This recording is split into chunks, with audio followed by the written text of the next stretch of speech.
Sri FM 92.7. My name is Beatrice Adu. The news is also live on Kasmi 107.1 FM and across the world at 3news.com. Coming up in the next 30 minutes.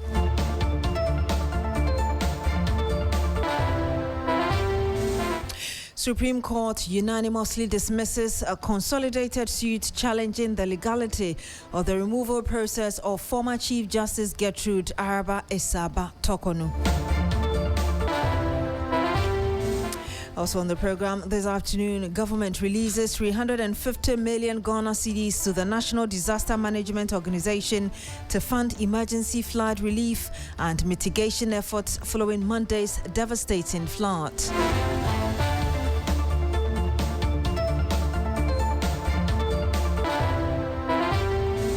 And much later on the program, ACCRA'S transport system comes under pressure as flood-damaged commercial vehicles remain off the roads, triggering long queues at bus stops and leaving commuters stranded.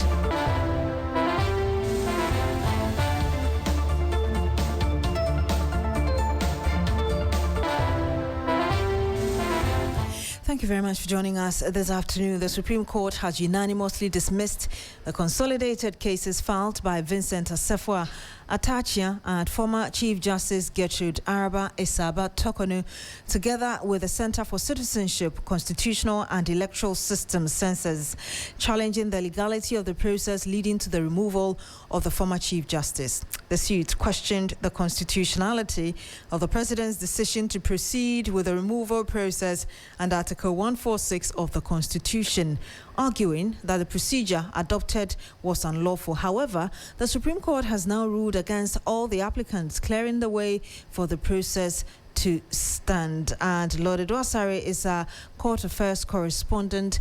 He'll be joining us shortly. Ahead of that, the Ministry of Finance has released 350 million Ghana cedis from the contingency fund to support emergency flood relief and mitigation efforts following the recent devastating floods across parts of the country. The release follows a directive from President John Mahama, who instructed the Finance Minister, Dr. Kasia Lato-Forson, to mobilize resources for an immediate government response.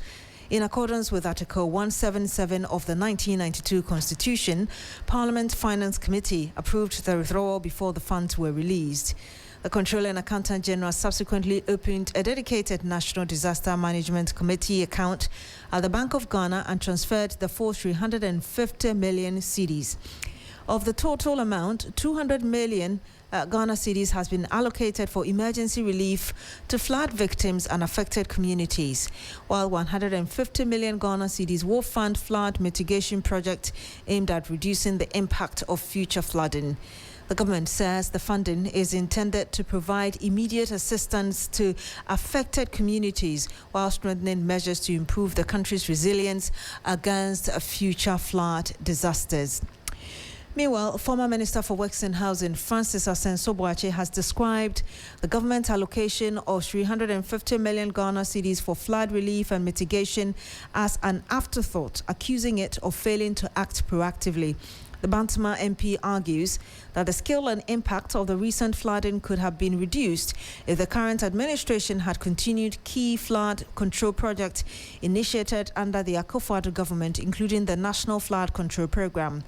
He said the program, launched in 2018 to improve drainage infrastructure and reduce flooding in vulnerable communities, should have been sustained to build the gains already made. He spoke earlier with me on TV3's Midday.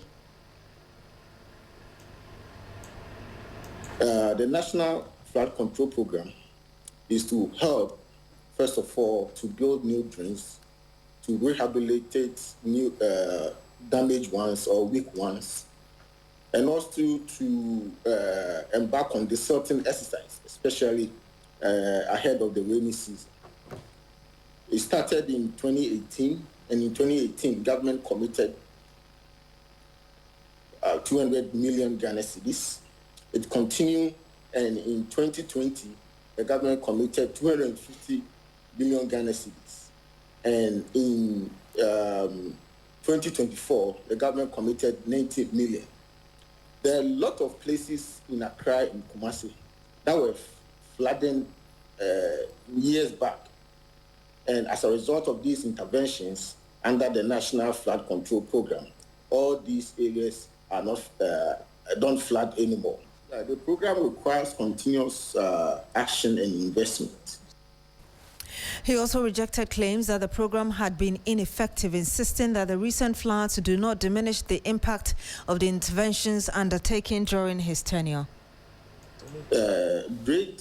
Drainage construction or drain construction said that when you build it to a point and you leave it, when there's water, especially heavy water, it will continue to flood.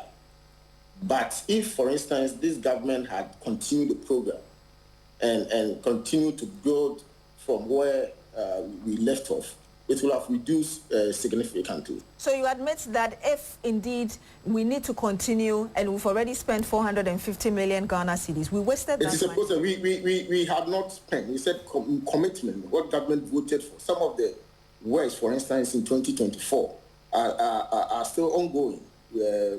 This happened when I actually left office in 2024, but works are still ongoing. And that's why I said commitment. It's not everything that has been spent. Yes. Government has spent this amount. Admitting that not everything was spent, the one that was spent that we didn't see results, it means that that money was wasted because we didn't see results in these areas you mentioned. No. For all these years that we didn't experience this flooding. And I'm saying that it requires continuous investment. When you build it at a point, for instance, when the total stretch of the drain is, say, 40 kilometers, and you do up to, say, 20 kilometers or 18 kilometers, and the rest is not done, it's not completed, certainly it won't be robust enough to withstand heavy rains. So that's the situation. It doesn't mean it has been wasted. It means that you have to continue and complete it. And since this government came, they have not invested anything to complete it. And it is just an afterthought that yesterday. And you heard Francis Asenso-Boakye, he's former Works and Housing Minister, speaking earlier today on TV3 New Day. Now, Ghana's public transport system is under pressure after Monday's flood left several commercial vehicles damaged and off the road. The reduced number of vehicles is causing long queues at major bus stops across Accra, leaving many commuters stranded. The GPRTU is appealing to the government for support to help affected victims repair their vehicles and restore services. George Quayling is my colleague. He's visited some of the affected transport terminals. He joins us live on the phone. George, if you can first tell us which transport terminals you visited so far and the situation you found. We lost George Quayling on the line. We'll try and get back to him to bring you the latest on the situation.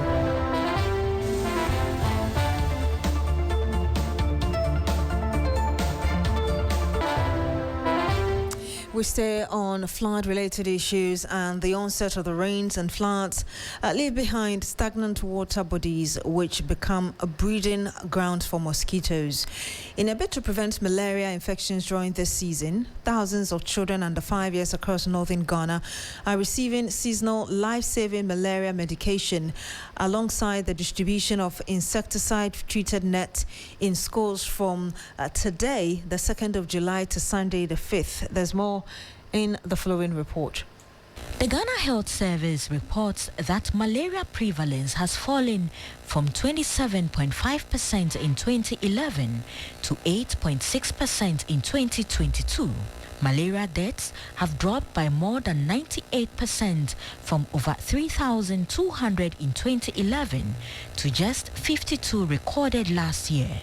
The seasonal malaria chemo prevention campaign is reported to be playing a significant role as it progresses steadily, with the first phase already completed in the Upper East, Upper West, Northeast, and Oti regions.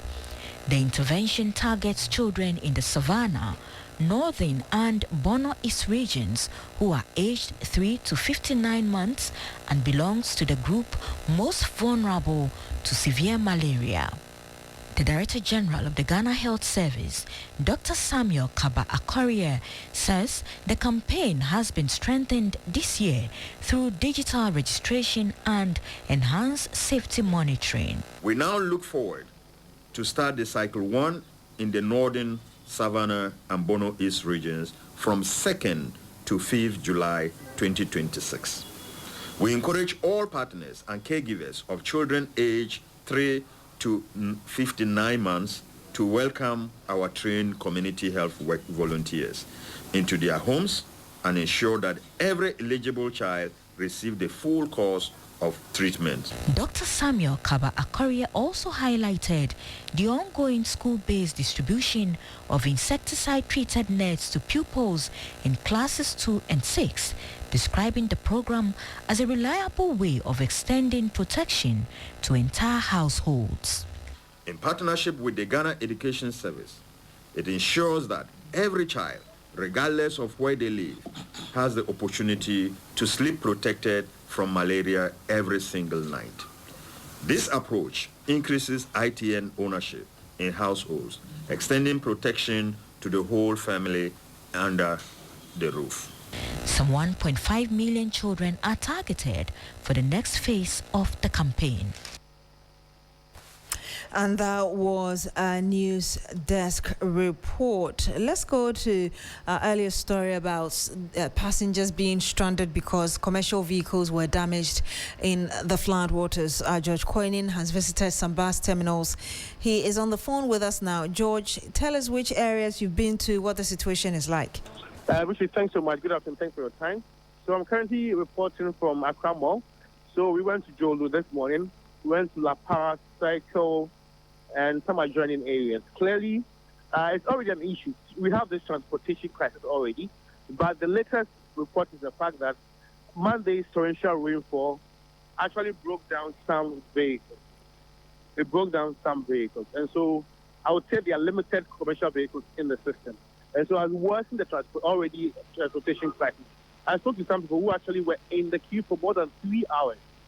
And there's one particular route, there's one bus stop that usually goes to Accra, but all the people that queued in that very bus stop, all the cars were going to Cycle. So they had to stay for more than 4 hours. And so if these cars that are broken down are not repaired, are not fixed, to return back to the road, then obviously we'll still be staring at this crisis, but over Western. And most of the drivers and passengers that I spoke to, what they want is government should actually improve their bus traffic system. The trains, it will take a long time. Yes, some also talked about making sure our train system works, but that is a long-term measure. But with the immediate measure, they want the roads to be fixed because most of their cars also break down because of the bad roads. So let's fix the roads and make sure that our rapid bus system works effectively. So these are some of the measures they actually prepared. Indeed, I can imagine that the passengers are already frustrated, but tell us what they are telling you. One for you. Let's speak to one piece for you. She actually stays at Princess, and this morning she'd actually used 3 hours. She's staying in the queue for 3 hours, and so I just want her to just explain her ordeal to you personally, madam. So she's live with me. She's live with me right now, and then she was in the queue for 3 hours. Okay. I want to explain that. Okay. You can say how long now you work queue? Oh, no, then she said I'm by my queue. This is like 3 hours. And I'm already man. They work queue. How long do you stay? 1 hour, 2 hours. That means the issue is a bad one. Bad issue is bad. I was Princess. So she actually stays at Princess, and so she actually uses 3 or 2 hours to stay in the queue to maybe go to areas like La Paz or Malam. So it's a dire situation. So clearly, if these cars that broke down during Monday's flood are not fixed, or worse in the situation. All right, George Koining, my colleague, monitoring the situation at bus terminals for us. And let's speak to Samuel Amoa. He's Deputy Public Relations Officer of the Ghana Private Road Transport Union, of course, the body representing these commercial drivers. He joins us live on the phone as well. Good afternoon to you, sir. Thank you very much for joining us. Good afternoon, and thank you very much for having me. How badly has the flooding affected commercial transport operations, and really what proportion of your vehicles remain off the road as of now? All right. Okay. So Monday, what happened on last Monday was something that affected most of our drivers, and as I'm speaking to you, most of the vehicles are now being sent to the workshops some was affected, in a way that has to go for a body work. At Circle of Donna, 3 of vehicles, the Sprinter vehicles, were, taken to the main gutter. And apart from the damage of the engine, it has to be taken to body works. And same applies to most of the stations. So as I'm speaking to you, already we are having some shortage of vehicles, prior to, the bad roads that leads to, most of our vehicles being sent to shop. Some of them, they are some ball joints, some shock absorbers, some springs and all that. And this rain too has also brought another one. So as I'm speaking to you, this morning, the leadership, sent a delegation to go around, most of the stations. And what we experienced was that most of the vehicles, as I'm speaking to you, are being parked at the workshops. But they are trying to, work on it to make sure that to be back on road. And you see, those vehicles, it's individuals that, has bought their vehicles and has registered with the unions.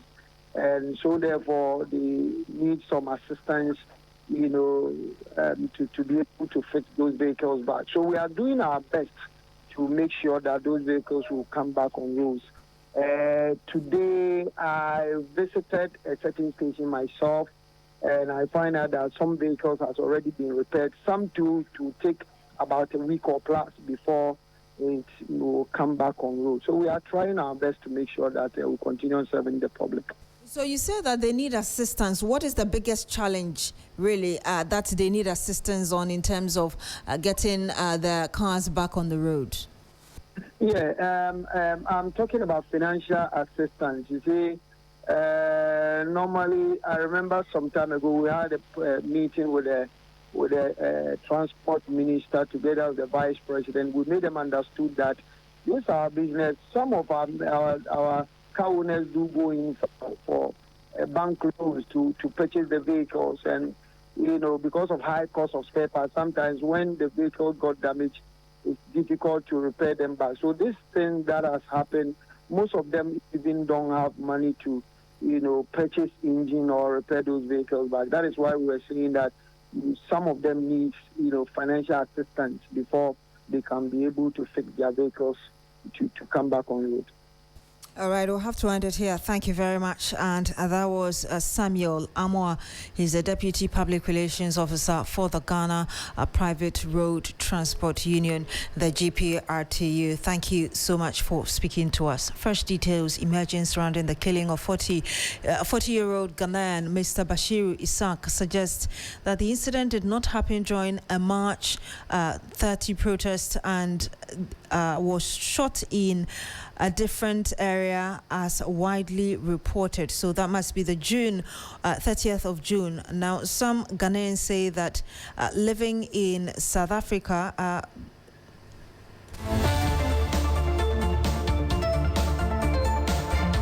I beg your pardon. Now, some Ghanaians living in South Africa say the victim, a tailor living in a nearby suburb, may have been caught up in a system where some foreigners pay local groups protection fees for safety. Let's listen to Stephen Konedu, who's a Ghanaian living in South Africa. The incident actually didn't happen, according to my source. It didn't happen during the march on the 30th. It happened a day before.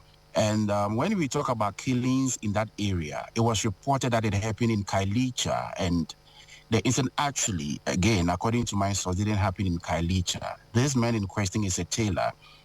And there in Cape Town, where these locals, or let me put it that way, where these foreigners reside, you have to pay protection fee for you to be protected in that area. So this thing that happened leading to the shot of this Ghanaian man had to do with protection fee.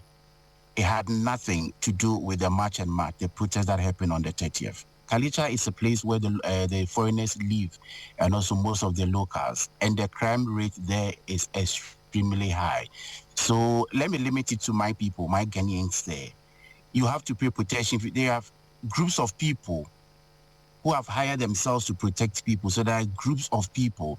So if you belong to this group, or if you pay protection fee to this group of people, they'll be protecting you from time to time from other groups who will be coming to attack you. So once you pay your protection fee to these people, when others are coming to attack you, they will come to your aid, they will protect you. At the beginning of every month, you need to pay protection fee. Every Ghanaian here is ready to leave. But the question is, where do we start from? Some of us have established here. People have left. When they got home, they received an amount of 5,000 Ghana cedis, 5 kgs of rice, oil, and then some transport money. Is it enough? It's better than nothing. If these two governments can put their heads together, at least give Ghanaians here documentation. Document all Ghanaians here. All Ghanaians here are calling on the government. If exemption permits, I know it's still on the table. His Excellency Benjamin Kofi Kwashi has been in talks with the government, hoping that Ghanaians living here will receive this exemption permit that will permit them to work peacefully. Trust me, even if they are collecting money, if you need to pay money for work permit, Ghanaians are willing to pay. To stay and work, you need to have proper documentation. And we are all calling on the government intervention to please, the way they are handling issues, it shouldn't be on social media banter. These two governments must put their heads together. And you heard that Stephen Konedu, he's a Ghanaian living in South Africa. The government of Ghana, in a statement, has already condemned it, describing it as a senseless act of violence and the rising tide of xenophobia targeting African nationals, including Ghanaians in South Africa. Foreign Affairs correspondent Martin Esiedudate joins us live on the phone now with some more. Martin, what more do we know about this attack? Well, Beatrice, as it stands, the government of Ghana has officially written through the Ghanaian High Commissioner in Pretoria to the government of South Africa. And like you indicated, they've signaled a strong condemnation of the killing of the Ghanaian. From the report you just played, it means that there are two sides to the story that led to the death of the Ghanaian in Pretoria. From the report you just played, it meant that it was not necessarily connected to the march on March in South Africa, but at least there is some relation there where, based on the statement that the government of Ghana released, they are saying that there certainly must be some connection, because the Ghanaian, we are told, has lived in South Africa for well over 20 years. He has 3 children, the eldest of them being 10 years old. Now that he's been shot and killed, what happens to his family?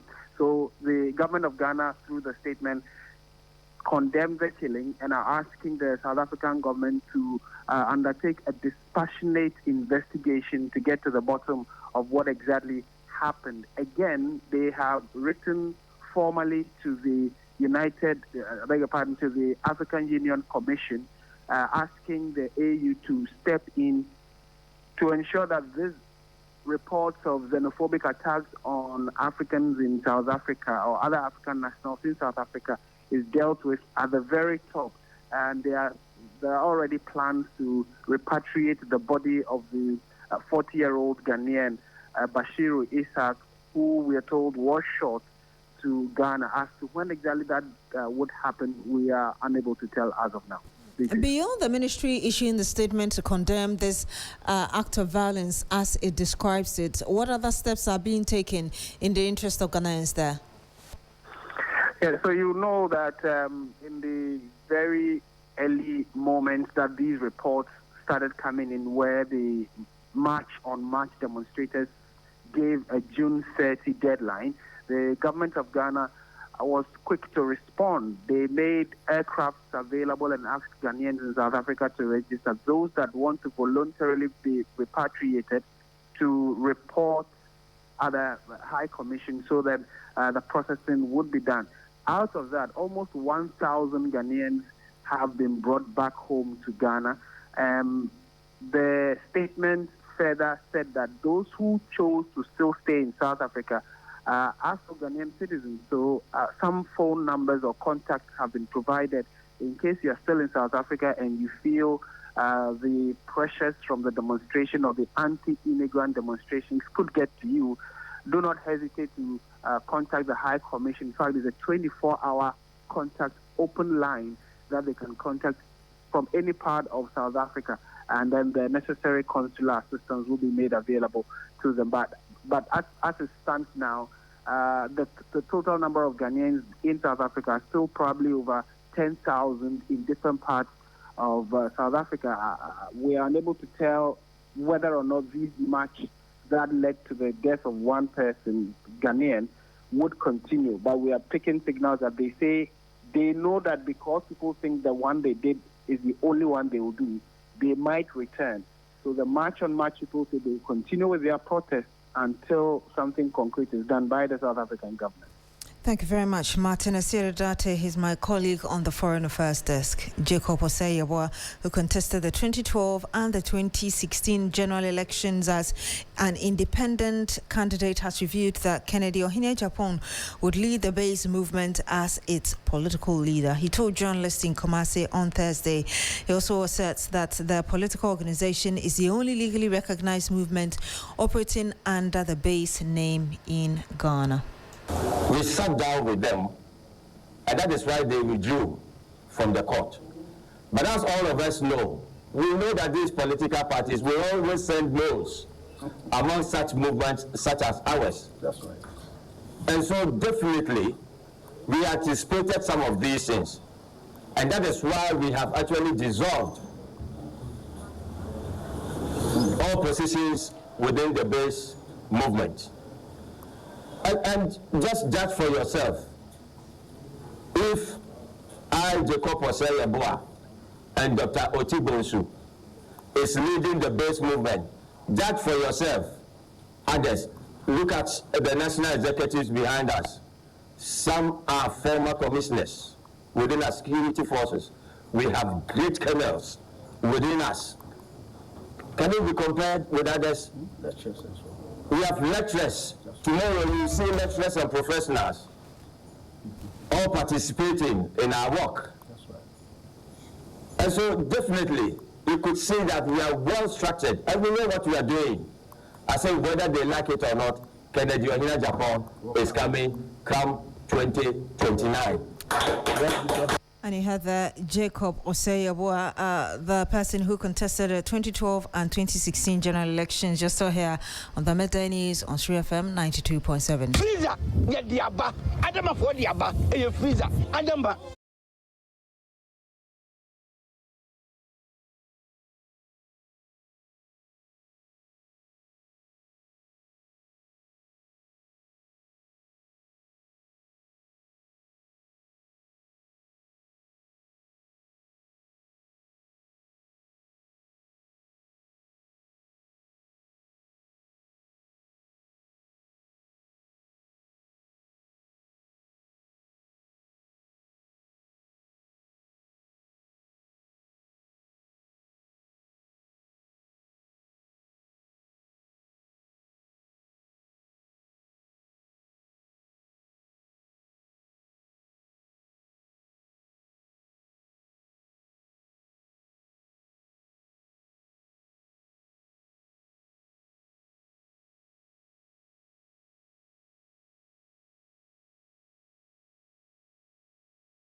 A historic reunion unfolded at the Menchia Palace as the overlord of the Gonja Kingdom, Yagbonrani Kunuto Ajewu Swale I, paid a landmark visit to the Asante Kingdom. The visit highlighted centuries of friendship between two of Ghana's most influential traditional kingdoms and renewed calls for unity, peace, and national development. And I'll bring you more on that later. That's it for the Midday News here on 3FM 92.7. My name is Beatrice Adu. Thank you very much for joining us this afternoon. Log on to shrenews.com for more news.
Hello, good afternoon. Welcome to Business Daily on 3FM 92.7.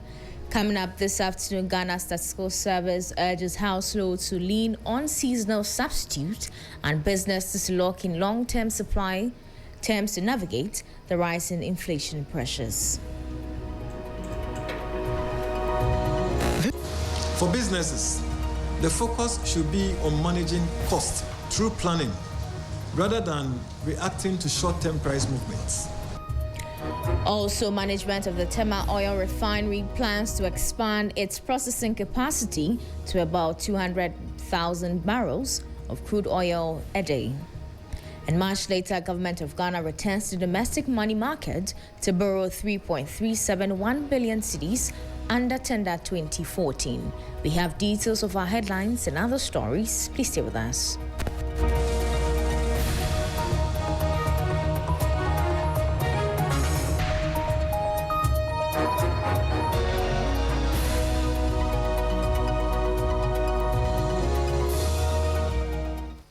Thank you for joining us this afternoon. I am Enyonam Haliga. We're going to a first story now where following the latest inflation data released by the Ghana Statistical Service, government statistician has outlined strategic action plan for key stakeholders to cushion the impact of rising consumer prices. With the annual inflation climbing sharply to 5.3% in June on the back of rising non-food costs and local commodities, Dr. Alhassan Idrisu is advising households to immediately adjust their spending habits. For households, the priority is careful planning and smart spending. Where possible, prioritize essential needs and plan weekly purchases around lower cost substitutes and seasonal foods whose prices are often more stable. For businesses, the focus should be on managing costs through planning rather than reacting to short-term price movements. So, where feasible, secure supplier agreements for key local inputs to reduce uncertainty and improve cost planning. For government, continue maintaining macroeconomic discipline. Stable fiscal and monetary policies remain very essential for sustaining the progress made in reducing inflation over the past 1 year. Addressing supply bottlenecks, particularly in food storage, irrigation, transportation, and market logistics are key. Since locally produced items accounted for 86.6% of headline inflation, improving domestic supply chains offers one of the greatest opportunities to reduce future inflationary pressures. Use regional inflation data to target interventions more effectively. Moving on from that, the government of Ghana returned to the domestic money market on Thursday, July 2, 2026, with a target of raising 3.37 billion cedis through its weekly treasury bill issuance. Today's auction, designated as Tender 2014, will feature the standard short-term maturities, opening up bids for the 91-day, 182-day, and the 364-day instruments. This borrowing target of 3.371 billion cedis comes off the back of a strong rebound in investor appetite during the previous week's auction. Data released by the Bank of Ghana reveals that during the prior week, total investor bids reached 7.37 billion cedis. Out of those tenders, the state accepted 6.01 billion cedis, exceeding its initial fundraising target by more than 1.4 billion cedis. Three business attributes this strong surge in primary debt demand to a steady upward correction in yields, which has continuously drawn institutional investors back to short-term government securities. In the last auction, interest rates climbed across the entire yield curve. The 91-day bill advanced to 5.73%, the 182-day rose to 7.69%, and the 364-day instrument experienced a major spike to clear at 12.82%. The Treasury is anticipating that the combination of attractive yields and highly liquid conditions within the local financial market will sustain the momentum of oversubscriptions heading into the July 2 sale. That was a report on the government of Ghana returning to the domestic money markets to borrow some 3.37 billion cedis under tender 2014. Now to some other stories. Management of the Tema Oil Refinery says it plans to expand its processing capacity to about 200,000 barrels of crude oil a day, positioning the refinery as a strategic energy hub in the sub-region. The expansion is in line with President John Dramani Mahama's vision of achieving energy self-sufficiency and would significantly increase the refinery's current processing capacity of about 28,000 barrels per stream a day. Speaking to the media, the managing director of the Tema Oil Refinery, Edmund Kambat, says the expansion would enable Ghana to meet domestic fuel demand while supplying refined petroleum products to the neighboring countries. The president has asked us to expand the refinery, and I think very soon it will be announced. The refinery is going to move, and we are targeting about 200,000 barrels per stream day. That is what the president has asked us to do. The details will be out very soon. The president has also asked us to make sure that we maintain this profitability, so the restructuring of the balance sheet is key. And also on top of that is we are looking at adding a petrochemical plant to the expansion we are going to do, and we are going to also increase our storage as well. When all of this is done, we'll be able to meet the domestic demand and will be a major anchor for the Sahelian market. As you are aware, countries like Burkina Faso and Mali, Niger and Chad, they are landlocked countries. They have no access to sea. They pick petroleum products from countries like Ivory Coast, Benin and Togo. But those countries, the routes to their various countries are not safe. The most safe, peaceful and stable route is to Ghana. That was the managing director of the Tema Oil Refinery, Edmund Combat, there.